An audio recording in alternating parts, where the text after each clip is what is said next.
I wanted to touch today on a subject matter from an investment point of view, and that is the idea of making sure that you're invested all the time, and because you don't want to miss out on the best days of the investment markets. And that makes perfect sense. I mean, obviously, if you're in the market all the time, you're going to be able to participate in the best days, and it's going to make a difference because people say you can't market time. We're not going to talk about that issue today, but it's just. I want to be sure that I'm there so I can participate when things are good, and that makes perfect sense. But the other side of the coin is, and this is a side of the coin. I mean, if you may not know who Paul Harvey is, but he used to tell the rest of the story. This is kind of the rest of the story. What if you miss the worst days and not just the best days? So what's the impact that that's going to have on your overall investment returns? And so that's what we want to talk about here very briefly. And this comes from a study that was done a few years ago by a gentleman from Barcelona. And there's the URL for the link to this big report that he did. And he talks about not only missing the best days, but missing the worst days and just what happens. And so this study goes back to January 1st of the year 1900 and runs through the end of 2006. So it's not brand new and current, but it's got 107 years worth of trading and over 29,000 days where stocks traded. And I think that's probably enough time to come up with some results that make some sense and at least give you a picture of what happens. So here are the numbers. You started with $100 at the beginning of the year 1900. And if you did nothing and just left it in the market, the stock market, you're going to have $25,746 at the end of 2006. So not bad. Started with 100, ended up with 25,000 plus. And if you miss the 10 best days, then you only made, instead of making 25,000, you made $9,008. Now that makes sense. You missed the best days, your returns are going to be less. That's, I think, common sense. If you miss the 20 best days, so you would imagine again that you're going to have a smaller return, and you have $4,313.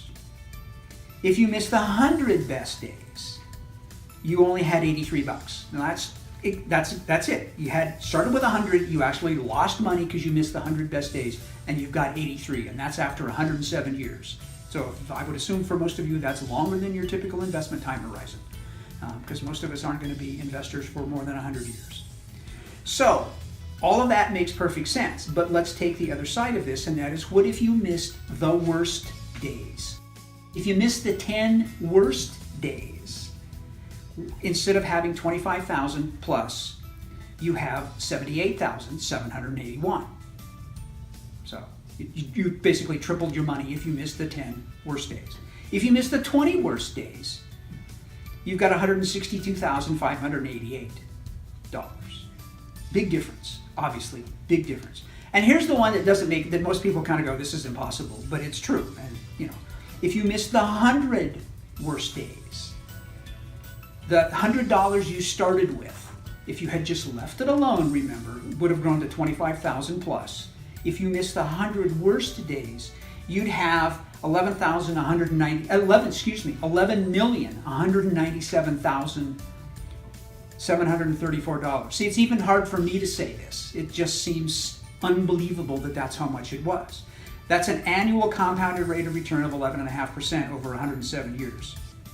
Now, my contention is, while you can't get to perfection, if you can try to figure out a way to miss some of these worst days, does it make a difference? Obviously, it does. And what we have found is, most of these days, best days or worst days, just don't happen at random. They're typically inside a trend. Markets are moving up and you've got the best days, or markets are moving down and you've got the worst days. And so our contention is, it takes no particular skill at all to just be in the market all the time. You're just always in. But given the difference that's possible, especially if you can miss the worst days, why wouldn't you want to have somebody that's trying to do that? Now, we can't, it's impossible to be perfect in this, but if you can just come close and have some process in place where those worst days get avoided, and even if you don't get them all, if you only missed the 50 worst days, how much of a difference can it make? We think it's worth trying to do that. That's the goal we try to achieve. Let's be in for the good stuff. Let's get out of the way of the bad stuff. And I think if you agree with this, the results of this study are pretty indicative of it can make a gigantic difference.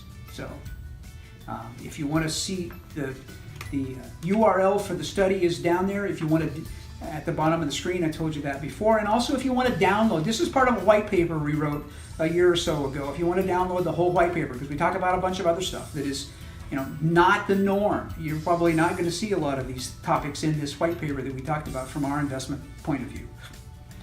The URL's on your screen, so you can download that. You just go to our corporate website and click on it, and you'll be able to download it. So, thanks. Hope this was informative. Appreciate it.